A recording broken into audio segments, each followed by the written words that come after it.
Para que os usuários sejam capazes de interpretar o conhecimento adquirido por técnicas de elicitação ou extração, é necessário que ele seja representado.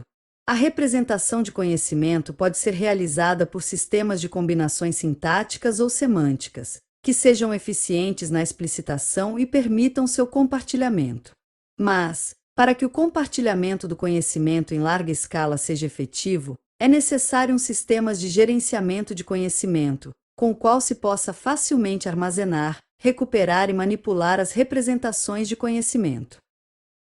Converter conhecimento tácito em explícito é um processo importante para as organizações, pois é por meio dele que as empresas se capacitam para disseminar o conhecimento entre seus colaboradores. Já vimos no capítulo 5 que essa conversão ocorre no movimento de externalização, demonstrado na espiral do conhecimento.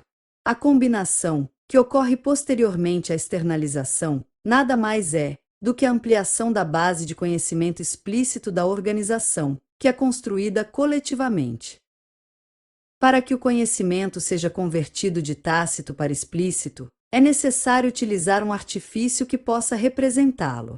Por exemplo, empregando a regra se, então, que é uma proposição condicional. Nela se estabelece que uma determinada ação ou conclusão, o então, ocorrerá somente se uma condição específica, o se, for atendida. Essa regra é usada para expressar uma relação de causa e efeito ou dependência, onde a primeira parte é a condição e a segunda é o resultado. Essa lógica está presente nas atividades do dia a dia. Por exemplo, esta sentença: se está chovendo, então, leva o guarda-chuva. Na computação, as regras se então são a base da lógica de controle e dos sistemas de inteligência artificial. Em linguagem de programação, a instrução se avalia uma condição, e o bloco de código dentro do então é executado se a condição for verdadeira. Por exemplo, se idade maior ou igual a 18, então, imprimir, você é maior de idade. Fim se. Regras se então representam razoavelmente bem o raciocínio causal de uma pessoa, em que elementos conduzem a um resultado por uma ação. Entretanto, essa modalidade não satisfaz todas as necessidades de representação de conhecimento. Por exemplo, quando é necessário representar o conhecimento sobre um cenário com toda a complexidade de elementos, ações e resultados, é necessário mimetizar as regras da nossa memória natural.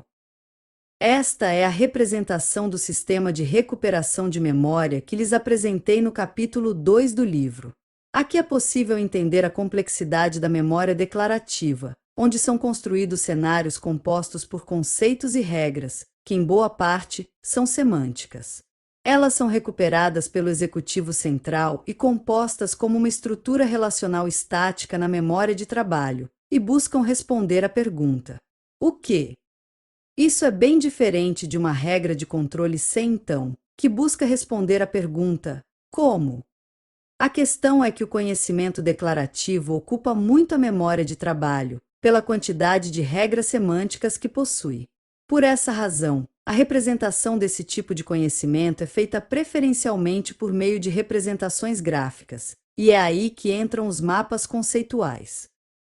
Por utilizarem uma concepção gráfica, as representações de conhecimento por meio de mapas conceituais equilibram o uso de regras visuais e fonológicas, pois grande parte da interpretação é visual, diferente da leitura, por exemplo, que exige primeiro o emprego de regras sintáticas e depois semânticas para a compreensão do cenário.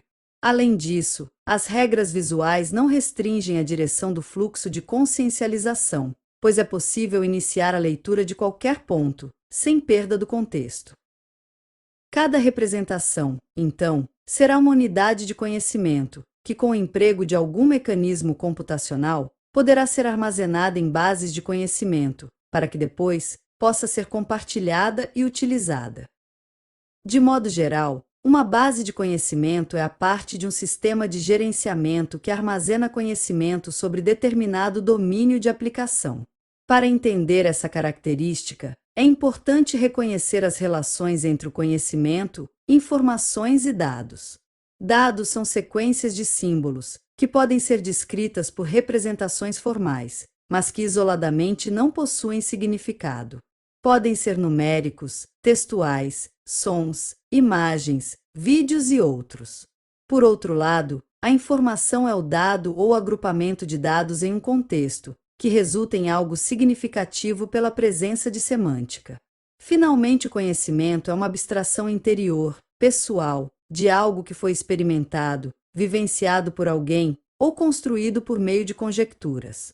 Inclui descrições, hipóteses, conceitos, teorias, princípios e procedimentos julgados úteis. No âmbito de sistemas computacionais, o conhecimento pode ser descrito por informações, necessitando para isso de uma representação formal, como a regra-se então que vimos anteriormente. Considerando que uma base de dados é uma coleção de dados logicamente relacionados, com algum significado, então dela é possível extrair informação e conhecimento, desde que os dados armazenados possuam um significado orientado para esse fim, e que exista uma estrutura de armazenamento que esteja relacionada ao modelo de representação. Portanto, para estruturar uma base de dados apta a armazenar unidades de conhecimento, é necessário identificar as características da representação de conhecimento utilizada. Por exemplo, eu apresentei no capítulo 7 do livro os mapas conceituais estendidos, os MCE. Eles apresentam muitas características importantes de um modelo de representação de conhecimento. Neste esquema conceitual de dados, os MCE são estruturados como um conjunto de entidades, possuindo como atributos um identificador, que deve ter um valor distinto para cada MCE armazenado, além da sua data de criação. Cada MCE se relaciona a uma elicitação, a um agente do conhecimento e a vários conceitos, contidos nos conjuntos de entidades elicitação, agente e conceito, respectivamente. O conjunto de entidades elicitação possui como atributo uma questão focal e, por meio do conjunto de relacionamentos, associar um N. Cada elicitação pode estar associada a vários MCE. Isso possibilita armazenar a elicitação do conhecimento de vários agentes sobre uma mesma questão focal. Por sua vez, cada agente pode possuir vários MCE que, se estiverem associados a elicitações distintas, possibilitam armazenar o conhecimento de um mesmo agente sobre vários assuntos. Entretanto, também é possível que um agente possua vários MCE, mas que estejam associados a uma mesma elicitação. Nesse caso, ao considerar o atributo referente à data de criação dos MCE, torna-se possível o armazenamento de um histórico de elicitações do conhecimento de um mesmo agente sobre uma mesma questão focal. Isso permite analisar as mudanças do conhecimento de um agente sobre o mesmo assunto ao longo do tempo. Cada conceito, contido no conjunto de entidades, conceito, integra o MCE e possui, além de seu nome, os dois atributos referentes ao seu posicionamento na matriz de crenças, que, em linha, revela o nível de controlabilidade da crença comportamental e, em coluna, o nível de controlabilidade da crença normativa. O conjunto de relacionamentos relacionar, MN, contém as relações de causa e efeito entre dois conceitos, sendo possível que o mesmo conceito seja causa ou efeito em uma ou mais relações. Além disso, cada relação de causa e efeito possui como atributo um verbo e o peso de balanceamento ou reforço. Cada MCE é armazenado de acordo com a estrutura apresentada no esquema conceitual de dados, pode ser considerado uma unidade de conhecimento. A partir do armazenamento de unidades de conhecimento em bases de dados, então denominadas bases de conhecimento, é possível efetivamente realizar processos de manipulação de conhecimento. Cada MCE é armazenado em bases de conhecimento de acordo com a estrutura apresentada no esquema conceitual de dados, pode ser considerado uma unidade de conhecimento. A partir disso, esse conhecimento armazenado pode ser submetido a processos de manipulação e análise. Recuperar e manipular as unidades de conhecimento são condições fundamentais para seu compartilhamento e uso efetivo. Tradicionalmente, os sistemas computacionais processam dados de tipos numéricos e textuais curtos. Entretanto, Algumas aplicações demandam armazenamento e processamento de tipos de dados cuja estrutura interna é complexa, como imagens, áudio, vídeo, dados genéticos e impressões digitais. Esses tipos de dados são denominados complexos. A estrutura da base de dados para armazenamento dos MCE é composta por vários conjuntos de entidades relacionados. Em razão disso, ele pode ser classificado como um dado complexo. Uma característica desse tipo de dado é que as estruturas de dois dados complexos não são idênticas, a menos que seja o próprio dado, e nesse caso, a comparação entre eles deve ocorrer pelo critério de similaridade. Não há uma formulação padrão para avaliação da similaridade entre dados complexos, pois ela depende das necessidades de utilização. Genericamente, qualquer modo de avaliação de similaridade tomará dois dados complexos como parâmetros de entrada e retornará uma medida, ou um valor real positivo, que corresponderá ao grau de similaridade entre eles.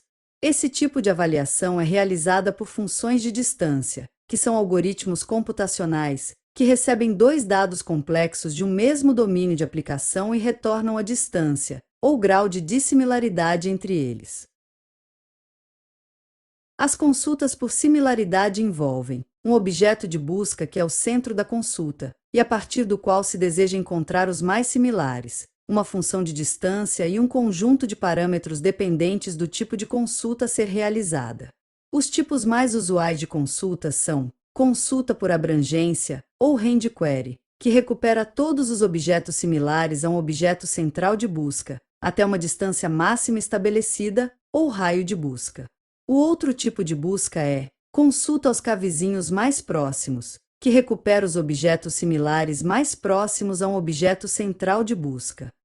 Os MCE armazenados em uma base de conhecimento podem ser recuperados por similaridade para diversas aplicações. De modo geral, as análises consideram um MCE de referência a ser utilizado para recuperar outros MCE. Por exemplo, imagine que um analista deseja fazer uma análise visual de todos os MCE associados a uma determinada elicitação. Dependendo da quantidade de MCE que atenda a essa condição, a análise visual seria uma tarefa estafante e difícil. Mas, a partir da escolha de um MCE de referência e usando consultas por similaridade, o analista poderá reduzir a quantidade de MCE a serem recuperados da base de conhecimento para visualização. Para a definição da função de distância, pode-se considerar todas as características da estrutura do dado complexo ou apenas algumas. Quanto mais características são consideradas, mais restritivas tendem a ficar as comparações, ou mais próximas da igualdade. No caso dos MCE, por exemplo, pode-se utilizar apenas os conceitos, que seria uma função menos restritiva, ou pode-se utilizar, além dos conceitos, também seus posicionamentos na matriz de crenças, e assim sucessivamente, de maneira a tornar a função cada vez mais restritiva. A aquisição de conhecimento possibilita a formalização por meio de representações, que são interpretadas como unidades de conhecimento e armazenadas em bases.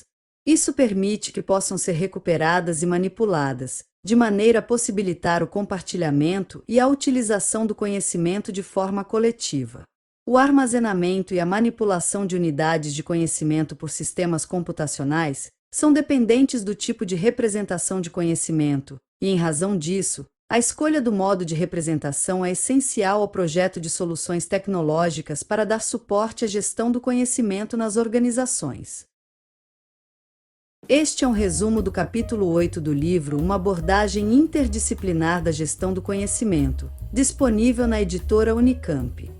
Neste último capítulo, deixamos nossos agradecimentos a todos que nos acompanharam ao longo dos episódios e convidamos você a revisitá-los sempre que precisar. Muito obrigado por sua atenção.